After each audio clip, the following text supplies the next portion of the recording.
ಕಾಂಗ್ರೆಸ್ ಸಿದ್ದರಾಮಯ್ಯನವರು ಏನು ಬಜೆಟ್ ಅನ್ನ ಮಂಡನೆ ಮಾಡಿದ್ರು, ಯಾವುದರಲ್ಲೂ ಅಭಿವೃದ್ಧಿಗೆ ಹಣವನ್ನ ಬಿಟ್ಟಿಲ್ಲ.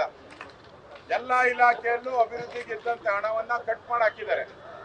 ಎಲ್ಲ ನಿಗಮಗಳಲ್ಲಿ ಸಾಲ ಏನು ಕೊಡಬೇಕಾಗಿತ್ತು ಆ ಸಾಲದ ಹಣವನ್ನ ಕಟ್ ಮಾಡಿದ್ದಾರೆ. ಒಂದು ವಾಲ್ಮೀಕಿ ನಿಗಮದಲ್ಲಂತೂ 187 ಕೋಟಿನೂ ಲೂಟಿ ಹೊಡೆದು ಕಾಂಗ್ರೆಸ್ಸಿನ ಎಲೆಕ್ಷನ್ಗೆ ನುಂಗಿ ನೀರು ಕುಡಿದ್ಬಿಟ್ಟಿದ್ದಾರೆ. ಈಗ ಅವ್ರ ಹತ್ರ ಹಣ ಇಲ್ಲ, ಪಾಪರ ಹೊಟ್ಟಿದ್ದಾರೆ, ಬೀದಿಗೆ ಬಂದಿದ್ದಾರೆ. ವಿಧಾನಸೌಧದ ಮುಂದೆ ತಟ್ಟೆ ಹಿಡ್ಕೊಂಡು ಭಿಕ್ಷೆ ಬೇಡೋ ಸ್ಥಿತಿಗೆ ಬಂದ್ಬಿಟ್ಟಿದ್ದಾರೆ. ಆ ತಟ್ಟೆ ಹಿಡ್ಕೊಂಡು ಭಿಕ್ಷೆ ಬೇಡೋ ಅಂತ ಸ್ಥಿತಿಯಲ್ಲಿರ್ತಕ್ಕಂಥ ಈ ಕಾಂಗ್ರೆಸ್ ಅವರು ಇವತ್ತು 1 ಲಕ್ಷ ಕೋಟಿಗೂ ಹೆಚ್ಚು ಹಣವನ್ನ ಸಾಲ ಮಾಡ್ತಾ ಇದ್ದಾರೆ. ಕರ್ನಾಟಕದ ಕೆಂಗಲ್ ಹನುಮಂತಯ್ಯನಿಂದ ಹಿಡಿದು ಇಲ್ಲಿವರೆಗೂ ಯಡಿಯೂರಪ್ಪನವರು, ಬಸವರಾಜ ಬೊಮ್ಮಾಯಿ ಯಾರೂ ಕೂಡ ಸಾಲವನ್ನ 1 ಲಕ್ಷಕ್ಕೆ ಏರಿಸೋರಿಲ್ಲ. ಈ ಪುಟ್ಟಾತ್ಮ ಒಂದೇ ವರ್ಷದಲ್ಲಿ 1 ಲಕ್ಷ ಸಾಲ, 1,05,000 ಅಂದ್ರೆ ಮನೆಯಾಳ ಸಿದ್ದರಾಮಯ್ಯ 1,05,000 ಕೋಟಿ. ಓಕೆನಾ? ಇನ್ನೇ 300 ವರ್ಷ ಮಾಡ್ಬೇಕು, ಇರಲ್ಲ ಸಿದ್ದರಾಮಯ್ಯ, 3 ವರ್ಷ ಇರಲ್ಲ. ಇಂತ ಸಾಲ ಮಾಡಿ ಅವರು ಈಗ ಮೊನ್ನೆ ನಾವೆಲ್ಲ MLA ನೋಡಿ, ಆಯ್ತು ನಿಮ್ದು ಅಭಿವೃದ್ಧಿಗೆ ಹಣ ಕೊಡಿ, ಶಾಸಕರು ಏರಿಯಾಗ ಹೋಗಕ್ಕೆ ಮಾನ ಮರ್ಯಾದೆನಿಲ್ಲ. ಎಲ್ಲಾ ಪಾರ್ಟಿಯವ್ರಿಗೂ ಅಟ್ಲೀಸ್ಟ್ ಮರ್ಯಾದೆಗಾದ್ರೂ ಹೋಗ್ಬೇಕಾದ್ರೆ ಅಭಿವೃದ್ಧಿ ಹಣ ಕೊಡಿ ಅಂದ್ರೆ ಏನ್ ಹೇಳಿದ್ರು, ನಾವು ಫ್ರೀ ಕೊಟ್ಬಿಟ್ಟಿದ್ದೀರಿ, ನಮ್ಮ ಹತ್ರ ಹಣ ಇಲ್ಲ ಅಂದ್ರು.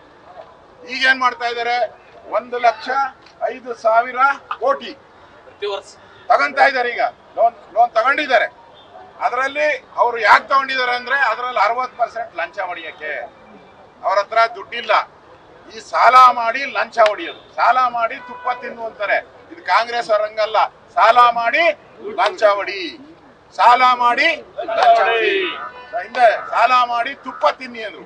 ಈಗ ಸಾಲ ಮಾಡಿ ಲಂಚ ಹೊಡೀರಿ ಅಂತ ಮಾಡಿ ಈಗ ಲಂಚ ಹೊಡಿಯಕ್ಕೆ ಸಾಲ ಮಾಡ್ತಾ ಇದ್ದಾರೆ. ಈ ರಾಜ್ಯದ ಆರ್ಥಿಕ ಪರಿಸ್ಥಿತಿಯನ್ನ ಅಧೋಗತಿಗೆ ಇಳಿಸಿದಂತ ಮುಖ್ಯಮಂತ್ರಿ ಸಿದ್ದರಾಮಯ್ಯನವರು ಉಡಾಫೆ ಮಾಡಿ ಸುಳ್ಳುಗಳನ್ನ ಹೇಳಿ ಸೋರ್ತಾ ಇರೋ ಹೆಂಚುಗಳೆಲ್ಲ ಬಿದ್ದೋಗಿ ಸೋರ್ತಾ ಇರೋ ಶಾಲೆನ ರಿಪೇರಿ ಮಾಡಕ್ಕೆ ಹೋಗ್ತಾ ಇಲ್ಲ.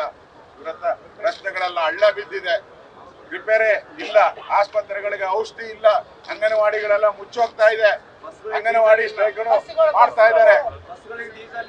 ಎಲ್ಲಾ ಬಸ್ಗಳಲ್ಲಿ ಬ್ಯಾಟ್ರಿನೇ ಇಲ್ಲ, ಡೀಸೆಲ್ ಇಲ್ಲ. ಸರ್ಕಾರಕ್ಕೆ ಬ್ಯಾಟ್ರಿನೇ ಇಲ್ಲ. ಈಗ ಪಾಪರಾಗಿ ವಿಧಾನಸೌಧದ ಮುಂದೆ ಭಿಕ್ಷೆ ಬೇಡೋ ರೀತಿ ಈ ಸಿದ್ದರಾಮಯ್ಯ ಮತ್ತು DK ಶಿವಕುಮಾರ್ ಅವರು ಇದ್ದಾರೆ. ನಮ್ಮ ರಾಜ್ಯವನ್ನ ಹಾಳು ಮಾಡಿದ್ದಾರೆ. ಅಟ್ಲೀಸ್ಟ್ ನಾವ್ ಇವತ್ತು ಯಾಕೆ ಪ್ರತಿಭಟನೆ ಮಾಡ್ತಾ ಇದ್ರಿ ಅಂದ್ರೆ, 2 ವರ್ಷ ಹಾಳು ಮಾಡಿದ್ರಿ, ಈ ವರ್ಷ ಆದ್ರೂ ಅಭಿವೃದ್ಧಿಗೆ ಹಣ ಕೊಡಿ. ಶಾಸಕರು ಗೌರವದಿಂದ ಕ್ಷೇತ್ರದಲ್ಲಿ ಹೋಗಿ ತಲೆ ಎತ್ತಿ ಕೆಲಸ ಮಾಡಕ್ಕೆ ಅವಕಾಶ ಮಾಡಿ.